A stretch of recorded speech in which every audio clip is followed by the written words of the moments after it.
Assalamualaikum warahmatullahi wabarakatuh. Kami dari kelompok 3 akan memperkenalkan masing-masing anggota. Saya Niken Arumsari, NIM B118293.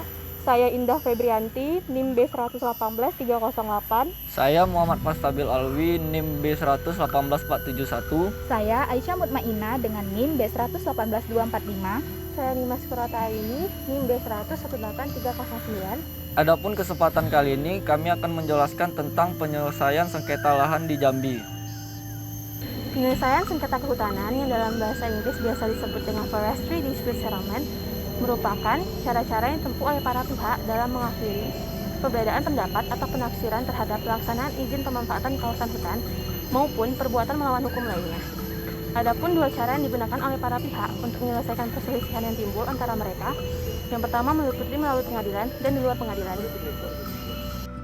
Penyelesaian sengketa melalui pengadilan atau litigasi adalah suatu pola penyelesaian sengketa yang terjadi antara para pihak yang bersengketa, di mana dalam penyelesaian sengketa itu diselesaikan oleh pengadilan dan putusannya bersifat mengikat.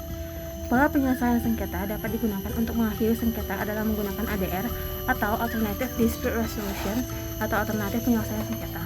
ADR adalah lembaga penyelesaian sengketa atau beda pendapat melalui prosedur yang disepakati oleh para pihak, yakni penyelesaian di luar pengadilan dengan cara konsultasi, negosiasi, mediasi, konsiliasi, atau penilaian ahli.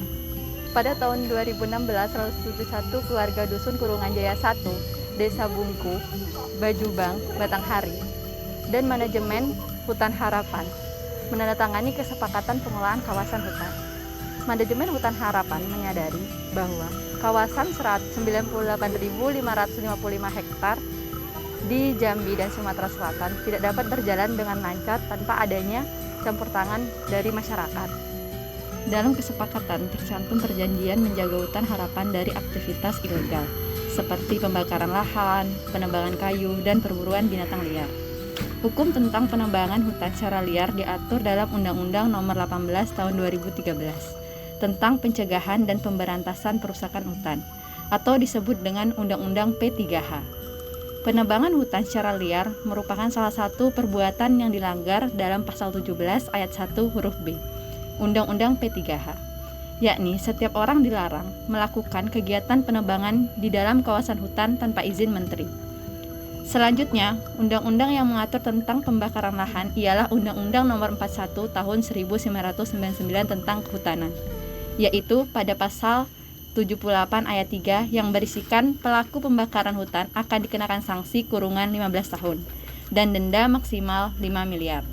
Sedangkan undang-undang mengenai perburuan liar sendiri diatur dalam Undang-Undang Republik Indonesia Nomor 5 Tahun 1990 tentang Konvensi Sumber Daya Alam Hayati dan Ekosistemnya yang telah dengan jelas melarang aktivitas perburuan pada pasal 50 ayat 2. Masyarakat dan manajemen hutan harapan berkewajiban menjaga hutan secara berkelanjutan dan kemitraan usaha berbasis agroforestry. Diikuti komitmen tidak melakukan perluasan lagi. Adapun yang dimaksud dengan agroforestry adalah sistem penggunaan lahan usaha tani yang mengkombinasikan pepohonan dengan tanaman pertanian untuk meningkatkan keuntungan, baik secara ekonomis maupun lingkungan. Pada sistem ini terciptalah keanekaragaman tanaman dalam suatu luasan lahan sehingga akan mengurangi resiko kegagalan dan melindungi tanah dari erosi, serta mengurangi kebutuhan pupuk atau zat hara dari luar kebun karena adanya daur ulang sisa tanaman.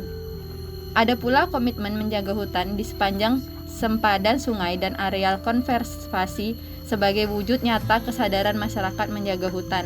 Guna mengimplementasikan kesepakatan ini, Manajemen Hutan Harapan mengizinkan 1.216 hektar konsesi dikelola langsung bersama masyarakat.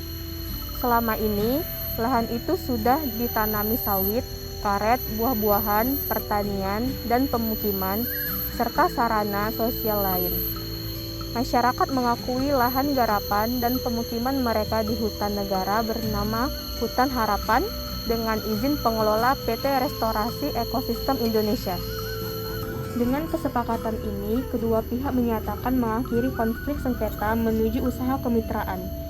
Di penghujung 2015, Hutan Harapan juga menunjukkan komitmen menggandeng suku asli Batin 9 menyepakati ruang kelola kehidupan di dalam Hutan Harapan. Kerjasama ini menandai program tanaman kehidupan di Hutan Harapan. Ruang kelola ini meliputi hutan seluas 1.455 hektar dikelola bersama 390 warga Batin 9. Wilayah kelola itu meliputi pengembangan tanaman kehidupan, pemukiman, fasilitas sosial, budidaya tanaman pangan, kebun campur, pemakaman, hutan bersama, tanaman obat, hortikultura, sepadan sungai, dan sumber mata air.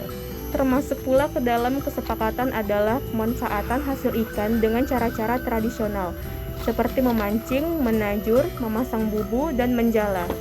Tak boleh mempergunakan racun, jaring, listrik, atau bom ikan. Kesepakatan lain, jenis hasil hutan bukan kayu. Kebijakan restorasi ekosistem ini terlahir dari kekhawatiran hutan alam hilang di hutan produksi. Dari 16 juta hektar hutan dataran rendah Sumatera pada 1900, hanya tersisa sekitar 500.000 hektar. 20% hutan harapan membentang di 2 kabupaten di Jambi, yakni Sarolangun dan Batanghari, serta Musi, Banyuasin, Sumsel. Dulu, kawasan ini hutan produksi PT Aseolok dan Inhutani.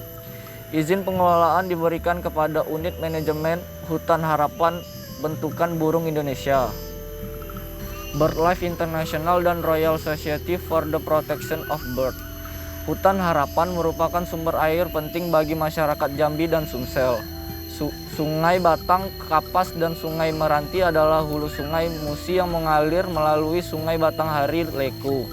Sungai ini sumber kehidupan utama masyarakat Sumsel, baik untuk air bersih, perikanan, pertanian, perkebunan, maupun secara transportasi. Sungai lain adalah Sungai Lalan, merupakan sumber kehidupan masyarakat Bayung Lincir sekitar. Sungai Kandang juga berhulu di Hutan Harapan, merupakan sumber air penting bagi masyarakat sekitar Sungai Bahar, Muaro Jambi, Jambi. Pada kemarau 2015, sungai-sungai yang berhulu di Hutan Harapan mampu menangkap dan menyuplai air bagi masyarakat Sumsel dan Jambi. Hutan Harapan dihuni lebih dari 307 jenis burung, 64 jenis mamalia, 65 jenis ikan, 52 jenis amfibi, 71 reptil, 728 jenis pohon. Sebagian flora dan fauna ini tak ada di hutan lain di Indonesia bahkan dunia.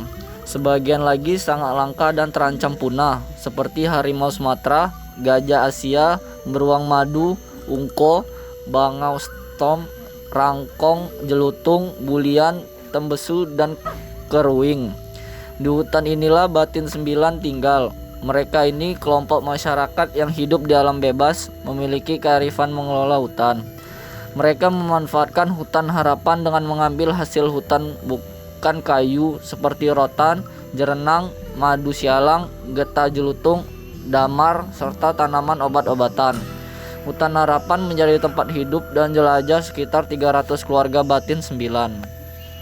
Di Provinsi Jambi terdapat beragam persoalan, terutama tumpang tindih perizinan. Tak hanya di wilayah yang telah disebutkan tadi, banyak titik dan hampir seluruh kabupaten di Jambi, konflik perebutan sumber daya alam bermunculan. Maka dari itu perlu penyelesaian menyeluruh, terpadu dan terintegritas. Sebelum menyelesaikan konflik, pemerintah perlu memastikan kejelasan verifikasi data untuk kelompok yang bersengketa. Jika memang masyarakat asli secara turun-temurun hidup di sana, tentu mempunyai hak lebih tinggi atas kepemilikan lahan. Berdasarkan data kepemilikan lahan di Kunangan Jaya 1 dan 2 yang diperoleh Mongabai, ada beberapa perorangan memiliki lahan hingga 78 hektar. Diduga mereka menjadi perambah pemodal yang membekengi perambahan para pendatang. Menghadapi para pemodal perambahan ini perlu penegakan hukum. Jika tidak, bukan mustahil aktivitas ini menimbulkan konflik horizontal yang melibatkan masyarakat asli dengan pendatang.